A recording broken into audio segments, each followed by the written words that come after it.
And how many people here are from Nepal? Besides Marina?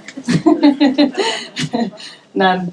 Okay. So I'm going to just talk about Nepal and just add something new to the table that I hope you guys can take away and learn something from a country that sends migrant workers abroad as opposed to Hong Kong, which receives migrant workers. So this is just a different perspective. So this image right here, this is by a Nepali artist, a very good friend. It is an image, I chose this image because it's an image of the widow of a migrant worker. Her husband died in Saudi Arabia, where a lot of migrant workers have to work in very stressful, harsh conditions. And this image speaks a lot because this is one of the most commonly held narratives in Nepal of women, that they are the ones who stay behind as their husbands go abroad for work. So for hundreds of years, this is not our photo, I downloaded it. So for hundreds of years, Nepali men have been going out to work as Gurkha soldiers. You have a lot of them here in Hong Kong as well. And while the men left, the women stayed behind with the children and took care of the family while the men sent money back home. I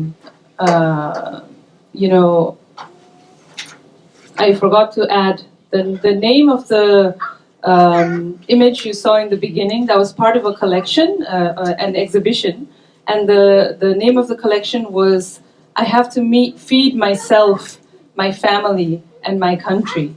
So this photo kind of just ties into that image, in that migrant workers, the amount of money they send home to Nepal makes up 23% of our economy. So a migrant worker is not only feeding himself and his family, but is also giving a lot back to the country. So a lot of, in popular culture in Nepal, there is a lot of songs, a lot of films, a lot of imagery around this separation between the man and his wife, or, the family and the man. There's a lot of movies, there's a lot of pain, nostalgia created by this situation out there. But for the past 30 years or so, it is changed in Nepal. People are not only leaving as soldiers, but now they're leaving as laborers, as migrant workers.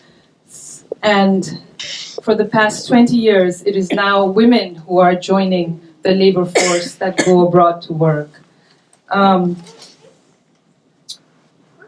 The women, mostly because they are the most vulnerable group, because they come from very impoverished backgrounds. They're unskilled, illiterate, and very easy to be in an exploitative situation because they work as domestic workers in people's homes, which is, completely unorganized labor.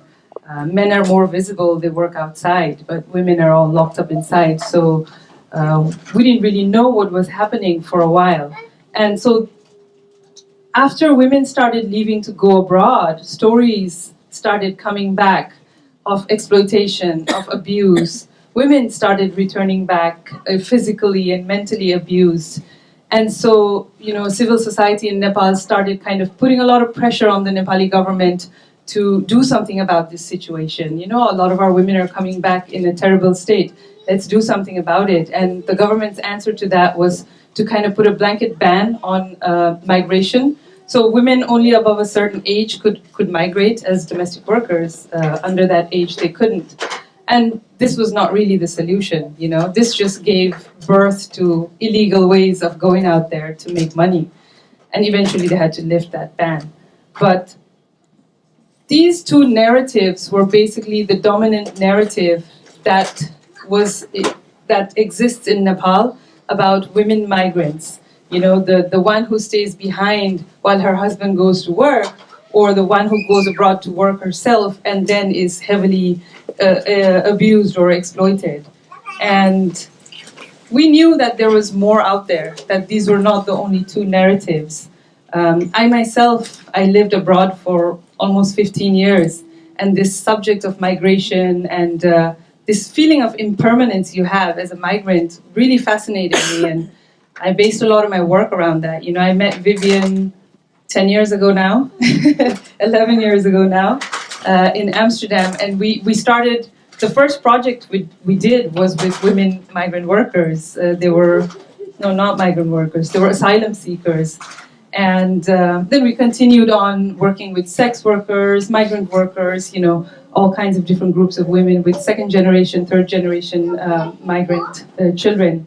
And so these stories started coming out of a single mother and what she has to do to raise a child in a country that's not hers, and where she has no help, you know, no support.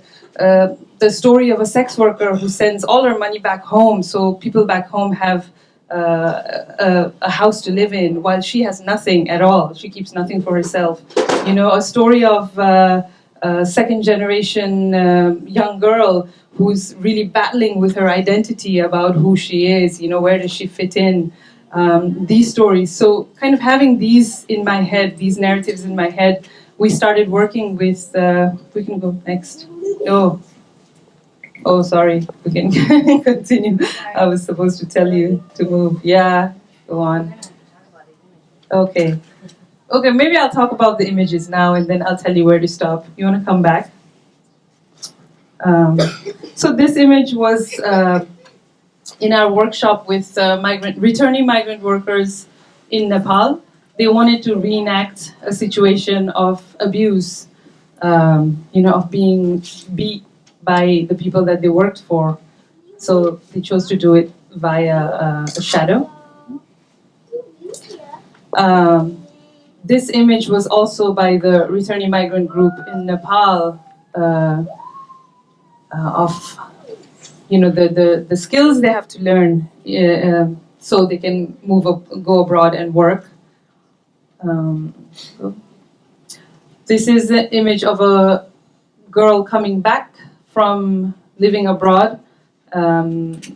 You know, she's being helped by security personnel in the airport because she's obviously very traumatized. And this is often a case we see in Kathmandu airport.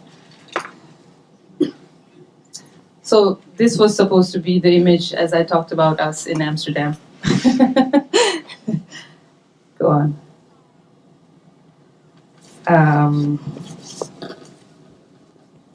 Okay, so here we start basically. So then in Nepal, VOW Media, we started working with returning migrant workers, and we started this project called Desh to Bidesh, which, like, loosely translated in English means from your homeland to a foreign land. And the women did, we worked with about 30 different women, and they did a photography workshop. So this was one of the images of a migrant worker coming to a shelter in Kathmandu before they can kind of go back, be reintegrated back home, because they're not in the situation where they can go back home. Yeah. So after the photography workshop, we did a video workshop, and in the video workshop, we went through various processes of conceptualizing, and one of the things we did to conceptualize a story was, in one of the sessions, I said, okay, write a letter as if you're still at your workplace, like wherever you're working, like write a letter as if you're writing to your family back in Nepal. And this is just a small part of the letter. Does everybody read English? And I can read the Nepali part, so you guys just hear what it sounds like. Yeah? So this is just a part of the letter. It says, तर यहाँ काम काम मात्र भन्ने, जहिले पनि गाली गर्ने, पिट्ने, कुट्ने, खान नदिने, राति राम्रोसँग सुत्न नदिने गर्न लागे। चिसोमा भाडा कपडा धुँदा यी हातहरू शून्य र बेलुन जस्तै हुन्छ। कामको चापले गर्दा मेरो दिमाग खलबलिन्छ। साउनीले कराउँदा कानको जाली फुटे जस्तो भान हुन्छ। This was a very painful bit of writing, and in our workshop, as we tried to make the video, we had sessions where everybody would be constantly in tears because of all the stories that was coming out. It was a very painful experience. But when we finally came to, okay, this is what the film is going to be about, the women said, you know, So we want to make this film for young women who are trying to migrate, who are trying to go abroad. That's our target audience. That's who we want to make the video to. And the theme of our video is going to be about how to migrate, like what they should do before they migrate, skills they need to learn. Please find out the country you're going to and the job that you're going to be doing, and perhaps get some trainings in the job, and perhaps learn a little bit of the language in the place where you're going to. So the point I'm trying to get to is that when the women themselves chose to speak, it was not to discourage migration, but rather to encourage safe migration, which was a very different narrative than when others were speaking on their behalf.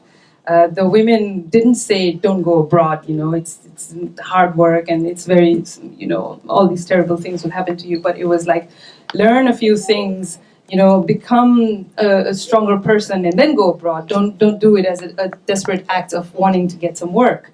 And I think that's really important here, is that's when women themselves have the power to kind of tell their own story and narrate their own